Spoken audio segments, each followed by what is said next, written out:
podcast tricolor falando de São Paulo Futebol Clube. Salve, salve galera, rapidinho aí um pré-jogo com a prévia da escalação que saiu no GE, do clássico Sansão. São Paulo vive um momento conturbado aí no Campeonato Paulista, né, vem do resultado negativo contra o Bragantino fora de casa, depois de ter perdido também pro Corinthians no Morumbi, na quebra do tabu. Então o São Paulo perdeu 2 jogos aí nesse Campeonato Paulista, que tem apenas 12 rodadas na primeira fase.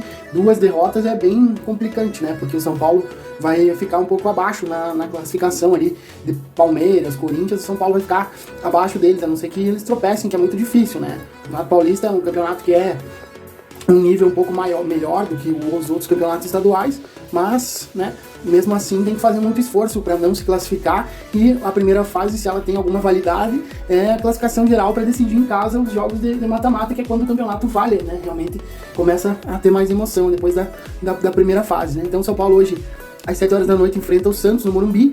O Santos também vem oscilando muito e buscando uma recuperação no campeonato, mas como diria Jardel, né, clássico é clássico e vice-versa, né? Então Santos e São Paulo e Santos, mesmo seja onde for, quando for, com que equipe estiverem, é um jogo complicado, é um jogo difícil, né? Então o São Paulo, a prévia da escalação do GE, tem o Rafael, o Orihuela e o Wellington nas laterais, o Beraldo e o Alan Franco, os únicos 2 zagueiros à disposição ali do Rogério. A defesa, né? O meio-campo vai ser formado pelo Mendes, o Rodrigo Nestor e o Luciano, e o ataque formado por Wellington Rato, David Caleri. Então, essa é a prévia da instalação do GE, que inclusive tem ali a imagem. Mas, na minha opinião, né, pode ser uma escalação diferente. Eu acredito que o Rogério possa vir com alguma surpresa aí pro jogo. Pode ser um palpite meu, assim, né, que eu imagino que poderia acontecer. O Natan treinou, né, na lateral direita, poderia ser colocado na vaga do Orihuela, que eu acho mais difícil, mas é uma opção. E o Galopo, né, que inclusive teve um manifesto da torcida independente, aí depois da derrota pro Bragantino, que apoia a permanência do Rogério Ceni, né, porque seria meio incoerente, pelo menos antes do fim do Campeonato Paulista, o São Paulo trocar de treinador ou a pressão da própria torcida aumentar em cima do trabalho do treinador, sendo que o São Paulo mudou aí 80% do elenco, né? Saíram 12 jogadores, outros tantos foram contratados e o São Paulo reformulou de uma forma que não vinha acontecendo há alguns anos, né? Uma reformulação tão grande. Então precisa de tempo, o torcedor precisa ter um pouco de paciência, entender que o time vai evoluir, o São Paulo precisa melhorar, o São Paulo precisa mostrar uma evolução, e o Rogério ainda está encontrando a melhor sincronia, né? O Luciano está assumindo uma nova posição ali, mais recuado, mais jogando como um armador, e nos últimos 2 jogos o Luciano foi bem contra o Santo André. O Luciano foi bem, e contra o Bragantino, apesar do São Paulo ter perdido o jogo, o Luciano foi um dos destaques da partida, né? Quando a bola chegava nele, ele conseguia clarear o jogo, e, né, é um jogador que pode executar essa função, tem qualidade para isso, e tá se encaixando numa nova posição. Só que o torcedor quer que o cara bota a camisa e vá lá e resolva o jogo, né? O torcedor é passional, né? Acaba não conseguindo fazer essa análise mais fria. Aí o cara joga 2, 3 jogos oscilando e já não serve para a função. Mas eu acredito que o Luciano pode dar uma boa resposta aí nessa posição. Mas, na minha opinião, com o Arboleda e o Ferrarese fora, né, o Rogério pode relacionar todos os estrangeiros, né, todos os gringos aí pros confrontos, né, porque ficariam 2 fora com 7 jogadores, né, e o Ferrarese e o Arboleda fora, né, provavelmente o Neves ainda deve não ser relacionado, porque o São Paulo tem 8, né, jogadores, então 3 ficariam fora. O Neves deve não ser relacionado, mas o Galopo vem pedindo passagem, né? No time do São Paulo aí fez bons jogos, jogando numa posição mais avançada do que a posição que ele costumava jogar na Argentina, e tá se adaptando também. O Galopo também tá passando por esse processo de adaptação. Ano passado, um dos vídeos que teve mais visualização quando eu comecei com o canal foi uma análise que eu fiz do Gabriel Neves e do Galopo, né?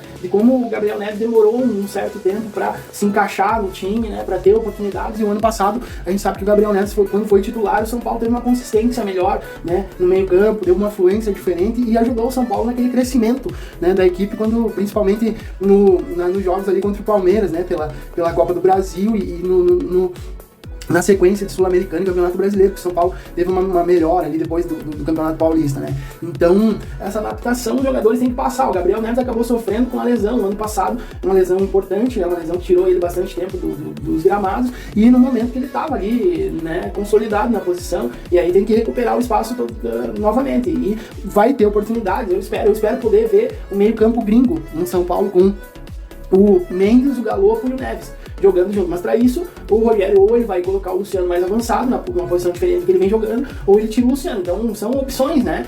Mas em algum momento da temporada eu gostaria de ver, e eu acredito que o Rogério em algum momento ele vai escalar esses 3 jogadores juntos, né? Com o São Paulo junto com o Caleri, aí, né? 4, né?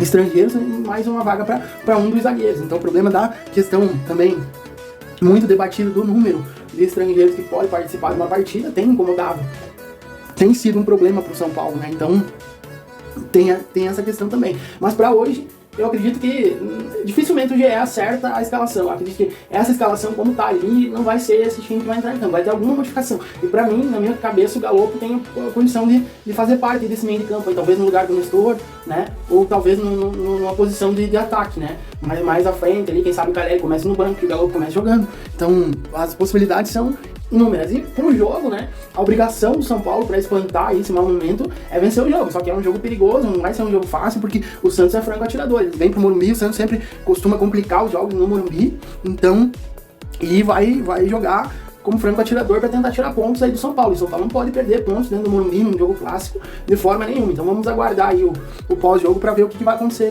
nesse jogo. Esperamos uma boa vitória aí do São Paulo. Meu palpite seria um 3-1, uma vitória convincente, né? Para o São Paulo espantar aí essa má fase e retomar o crescimento na temporada e na competição também, né? Vamos que vamos, um grande abraço. Se você curtiu aí, deixe seu like, comente, compartilhe. Tamo junto aí com o podcast Tricolor. Valeu, galera!